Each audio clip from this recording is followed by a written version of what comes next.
حدیث پاک سنیں گے آپ کی طبیعت بڑی ٹھنڈی ہوگی۔ میرے نبی پاک صلی اللہ تعالیٰ علیہ وسلم نے ارشاد فرماتے ہیں کہ جو بندہ سوال سے بچنا چاہے گا، ارادہ کرے گا اللہ میں نے کسی سے نہیں مانگنا،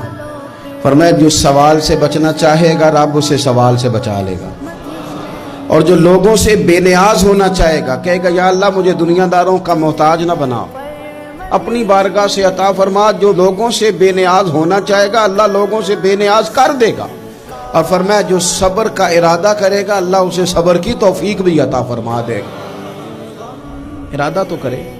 پروگرام تو بنائے، توفیق تو اللہ دے گا۔ جو صبر کا ارادہ کرے گا اللہ صبر کی توفیق بھی عطا کر دے گا۔ اور حضور صلی اللہ تعالیٰ علیہ وسلم فرمانے لگے یاد رکھو کسی بندے کو جو بہترین تحفہ دیا گیا ہے نا، اگر کسی کو کوئی بہترین عطیہ ملا ہے تو پھر اللہ تعالیٰ نے اسے صبر